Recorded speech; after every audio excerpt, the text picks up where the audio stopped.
امن کا دور، یا اس کو ہندوازم میں ستیوگ کہا گیا ہے، ستیوگ۔ سوال یہ آیا ہے مفتی صاحب یہ بتائیے دجال کون ہے، کہاں ہے اور کب آئے گا؟ کیونکہ بہت سے لوگوں کو سنا ہے وہ کہتے ہیں کہ دجال آ چکا ہے۔ جی السلام علیکم ورحمۃ اللہ وبرکاتہ۔ یہ بھائی پوچھ رہے ہیں دجال کے بارے میں۔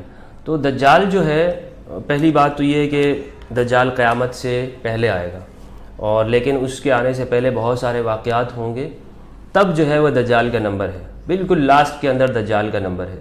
تو یہ ترتیب جو ہے اس کو سمجھنا بہت ضروری ہے، ورنہ بہت سارے لوگ آج کل سسپینس پھیلانے کے لیے، ایک سنسنی پھیلانے کے لیے دجال فلاں، کوئی کہتا ہے کہ فلاں ملک دجال ہے، کوئی امریکہ کو دجال کہہ رہا ہوتا ہے، کسی نے یورپ کو دجال بنا دیا، کوئی ایک آنکھ لگاتا ہے کہتا ہے یہ دجال ہے، کوئی ڈالر کے اوپر دجال کو ڈھونڈ رہا ہوتا ہے اور ڈالر سب چاہ رہے ہوتے ہیں، کوئی دجال کے کہتا ہے ٹیکنالوجی دجال ہے، جو ٹیکنالوجی اتنی فاسٹ ہو گئی ہے کہ آج ہم ایک کمرے میں بیٹھ کر پوری دنیا سے بات کر رہے ہوتے ہیں، پوری دنیا ہمیں دیکھ رہی ہوتی ہے، تو کوئی کہتا ہے کہ جی ایک کیمرے کی جو آنکھ ہے یہ دجال ہے۔ تو یہ جو اتنی سسپینس یہ جو پھیلایا ہوا ہے دجال کے نام پر، تو میں سمجھتا ہوں کہ اس کا حقیقت سے کوئی تعلق نہیں ہے۔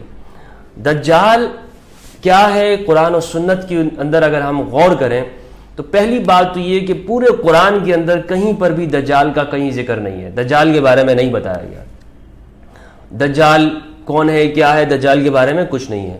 کہاں پر ہے؟ حدیث کی کتابوں کے اندر، اور ان حدیث کے اندر مختلف قسم کی ہیں، صحیح ہے، کمزور ہے، ضعیف ہے، موضوع بھی حدیثیں ہیں، لیکن بہرحال دجال نے اس دنیا کے اندر آنا ہے، حدیث کے الفاظ کی روح سے دجال آئے گا، مگر وہ نہ ٹیکنالوجی ہے، نہ کوئی ملک ہے، بلکہ وہ ایک بندہ ہی ہے جس کے بارے میں کہا گیا کہ اس کی پیشانی کے اوپر کافر لکھا ہوگا، کاف الف فا را، کافر لکھا ہوگا، اور اس کی ایک آنکھ ہوگی، ایک آنکھ جو اس کی ہوگی وہ بالکل ایسے مسخ ہوگی، اور دوسری آنکھ جو ہے وہ جیسے کشمش کا دانہ ہوتا ہے اس طرح اس کی آنکھ ہوگی، تھوڑا تھوڑا اس سے وہ دیکھے گا، اور کچھ روایتوں کے اندر آتا ہے صرف اس کی ایک آنکھ ہوگی۔ بہرحال وہ اس کو اتنی طاقت اور قوت ہوگی کہ اس کے دونوں ہاتھوں کے اندر وہ خزانے ہوں گے، ایک ہاتھ میں تو اس کی جنت ہوگی اور ایک ہاتھ میں دوزخ ہوگی،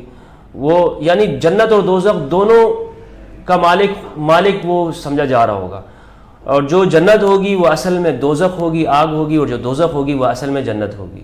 دجال کا مطلب ہوتا ہے دال جیم لام، جھوٹ، فریب، مکاری، دھوکے بازی، موہ، فریب، وہ اس کا ماسٹر ہوگا دجال، اس کے پاس دنیا بھر کی طاقتیں اور قوتیں اور شکتیاں ہوں گی۔ دجال المسیح الضلالہ، تاریکی کا دیوتا، اور وہ یعنی جتنی بھی دنیا کے اندر جو برائیاں ہیں ان سب کا وہ کنگ ہوگا۔ دنیا میں جو خرابیاں ہو رہی ہیں، جو قتل ہے، مارداڑ ہے، غربت ہے، غریبی ہے، نفرت ہے، ان سب کا دیوتا اور بادشاہ جو ہے وہ دجال ہوگا۔ اور یہ دجال کے بارے میں دنیا کے جتنے بھی مذاہب ہیں سب کے اندر ایک راکشس اور دجال اور شیطان کا یہ موجود ہے کہ وہ اس دنیا کے اندر آئے گا، اور اس دجال اور شیطان اور راکشس کو ختم کرنے کے لیے ایک قوت آئے گی، اور اس قوت کو امام مہدی کالکی اوتار یا امام مہدی کہا گیا ہے۔ اور دوسرے نمبر پر پھر المسیح الہدایہ یعنی حضرت عیسیٰ علیہ السلام دوبارہ سے اس دنیا کے اندر آئیں گے۔ اس دنیا میں ایک وقت آئے گا کہ جب دنیا میں بالکل امن اور شانتی ہوگی، اگر سونے کا پہاڑ بھی کہیں ہوگا تو کوئی اسے اٹھائے گا نہیں، اتنی مطلب لوگوں میں آپس میں محبت، بھائی چارگی اور سچائی ہوگی کہ لوگ ایک دوسرے سے نفرت نہیں کریں گے، کسی کو کوئی مارے گا نہیں، کوئی خوف نہیں ہوگا، اور سونا چاندی جو بھی پڑا ہوا ہوگا اس کو کوئی اٹھانے والا نہیں ہوگا، کوئی لینے والا، چوری کرنے والا نہیں ہوگا۔ وہ اس دور کو امن کا دور، یا اس کو ہندوازم میں ستیوگ کہا گیا ہے، ستیوگ، جو ایک زمانہ ایسا آئے گا بالکل سچائی کا زمانہ ہوگا۔ پھر اس زمانے کے اندر چونکہ جو دجال ہوگا وہ ختم ہو چکا ہوگا، اور کل کی اوتار آ کر وہ اس دنیا کو امن اور انصاف کے ساتھ بھر دیں گے۔ اسی کل کی اوتار کو اسلام کے اندر امام مہدی کہا گیا ہے، یا حضرت عیسیٰ علیہ السلام، کچھ لوگ حضرت عیسیٰ علیہ السلام کہتے ہیں، اور جو دجال ہوگا وہ راکشس ہوگا. لیکن سب سے پہلے جو ہے وہ امام مہدی آئیں گے. امام مہدی آ کر وہ اس دنیا کے اندر 7 سال تک حکومت کریں گے، اور دنیا کے اندر جتنے بھی مذاہب کے لوگ ہیں وہ سب امام مہدی کے ساتھ ہو جائیں گے. یعنی وہ کسی مذہب کو ختم نہیں کریں گے، امام مہدی کسی دھرم کو نہیں مٹائیں گے. جیسے کچھ لوگ ابھی یہ پروپیگنڈا کرتے ہیں کہ جو جہادی ہوتے ہیں، جہادی مائنڈ سیٹ والے، انہیں وہ امام مہدی کا لشکر والا کہتے ہیں. ایسا نہیں ہے. امام مہدی آ کر اس دنیا میں صرف ایک کام کریں گے، انصاف سے بھر دیں گے، عدل کے ساتھ اس دنیا کو بھر دیں گے. دنیا میں جو بھی مظلوم ہوگا وہ کہے گا یار یہ تو میرا امام ہے، چاہے اس کو کوئی بھی مذہب اور دھرم ہوگا، وہ امام مہدی کے پیچھے چل پڑیں گے. پھر امام مہدی کے ساتھ جو لشکر ہوگا وہ کون سا لشکر ہوگا؟ وہ جہادی ہوگا. جس طرح کچھ لوگ جو یہ بتانے کی کوشش کرتے ہیں کہ امام مہدی کے ساتھ جو لشکر ہے وہ مار کاٹ والا ہوگا، ذبح والا ہوگا، ایسا نہیں ہے. امام مہدی کے ساتھ جو لشکر ہے، جو ان کی فوج اور سینا ہوگی، وہ روحانیت دل ان کے زندہ ہوں گے، وہ اسپریچول ہوں گے. ان کے پاس کیونکہ دجال جو ہے وہ شیطانی قوتوں کا مالک ہوگا، میجک ہوگا اس کے پاس، تو جو اس کے سامنے والے ہوں گے ان کے پاس اسپریچولیٹی کی طاقت اور قوت ہوگی.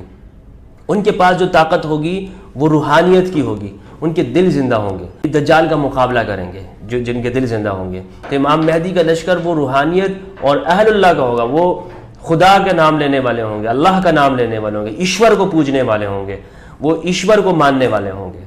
اور پھر دجال کو ختم کیا جائے گا. فلسطین کا ایک علاقہ ہے، وہاں پر لے جا کر حضرت عیسیٰ علیہ السلام دوبارہ سے آئیں گے. مسلمان کہتے ہیں، ہمارا ماننا ہے کہ حضرت عیسیٰ علیہ السلام کو قتل نہیں کیا گیا، بلکہ حضرت عیسیٰ علیہ السلام کو جب مارنے کے لیے یہودی آئے تھے تو اللہ تعالیٰ نے حضرت عیسیٰ کو آسمان پہ اٹھا لیا. اب بھی وہ زندہ ہے اور قیامت سے پہلے وہ دوبارہ آئیں گے. دوبارہ آ کر وہ دجال کا خاتمہ کریں گے. کہاں پہ کریں گے؟ لد ایک مقام ہے فلسطین میں، شام میں، وہاں پر اس جگہ کے اوپر دجال کو خاتمہ کیا جائے گا، ختم کیا جائے گا. تو دجال اس وقت کہاں پر ہے؟ کچھ لوگ سنسنی پھیلانے کے لیے کہتے ہیں برمودا ٹرائی اینگل میں ہے، کسی غار کے اندر ہے، کہاں پر ہے. بہرحال ایک جزیرے کے اندر موجود ہے. کیونکہ ایک حدیث کے اندر تمیم داری رضی اللہ عنہ کی حدیث ہے، اس میں معلوم ہوتا ہے کہ وہ جزیرے میں ہے، اور اس جزیرے کے اندر دجال کی ایک پورا ایک سسٹم نیٹ ورک ہے جو پوری دنیا سے خبریں لیتا ہے، جو ابھی اس انتظار کے اندر ہے کہ کب جو ہے وہ فرات کا پانی خشک ہو جائے گا. اور ابھی خشک ہونے کے اوپر ہے. ترکی نے ایک بہت بڑا ڈیم بنا رہا ہے، جو عراق جانے والا جو پانی ہے وہ بند ہو رہا ہے، اور اس پر ہو سکتا ہے کہ آنے والے وقتوں میں ترکی اور عراق کی کوئی گمبھیر اس کے اوپر جنگ ہو. اور وہ کیونکہ وہ پانی خشک ہو رہا ہے، جس دن وہ پانی خشک ہو جائے گا، فرات کا جو دریا ہے، کہتے ہیں کہ دجلہ اور فرات یہ جنت سے 2 دریا آنے والے ہیں. تو یہ جس دن خشک ہو جائیں گے اس کا پانی، اور یہاں سے سونے کا ایک پہاڑ آ جائے گا، تو پھر دنیا کا اختتام اور دنیا کا اینڈ ہوگا. لیکن کچھ علامتیں ایسی ہیں جو شروع دور کی ہیں، کچھ ایسی ہیں جو درمیان کی ہیں، کچھ ایسی ہیں بالکل لاسٹ کی ہیں. جیسے بالکل لاسٹ کی جو قیامت کی، دنیا کے وناش اور اختتام کی جو علامت ہے وہ یہ ہے، جب سورج جیسے آج مشرق سے نکلتا ہے اور مغرب میں چلا جاتا ہے، تو قیامت کے بالکل آنے کے جب قریب ہوگا، اس وقت میں سورج وہ مغرب سے نکلے گا اور مشرق میں ڈوب جائے گا. اس وقت میں توبہ کا دروازہ بھی بند ہو جائے گا. اب کوئی آدمی اگر توبہ کرے گا وہ بھی اس کی قبول نہیں ہوگی کہ بھائی میں نے گناہ کیے تھے، پاپ کیے تھے، پروردگار ایشور مجھے معاف کر دے، میرے گناہوں کو دھو دے. اب کوئی اس کی کوئی بات توبہ قبول نہیں ہوگی، کیونکہ اب تو بالکل سامنے ہی آئی ہے. تو دجال کون ہے؟ دجال ایک بری طاقت کا نام ہے. کہاں پر ہے؟ ایک جزیرے میں ہے. کب آئے گا؟ کہ جب میں نے بتایا کہ قیامت کی نشانیاں پوری ہو جائیں گی، ابتدائی دور کی. امام مہدی علیہ السلام دنیا میں آ جائیں گے، 7 سال تک حکومت کریں گے. حضرت عیسیٰ علیہ السلام آئیں گے، حضرت عیسیٰ علیہ السلام امام مہدی کے ساتھ ہوں گے، اور پھر اس کے بعد دجال اسی دوران میں آ جائے گا. پھر اس دجال کے بعد، خاتمے کے بعد، یاجوج ماجوج یہ ایک قوم آئے گی، وہ اس دنیا کے اندر تباہی اور بربادی پھیلا دے گی، اور اس قوم کو پھر سے خاتمہ کیا جائے گا. تو یہ ہے دجال کے بارے میں. امید کرتا ہوں اس سوال کا جواب مل گیا ہوگا. اگر مزید کوئی سوالات آپ کے ہوں تو کامنٹ کیجئے، انشاءاللہ جوابات دیے جائیں گے. والسلام علیکم ورحمۃ اللہ وبرکاتہ.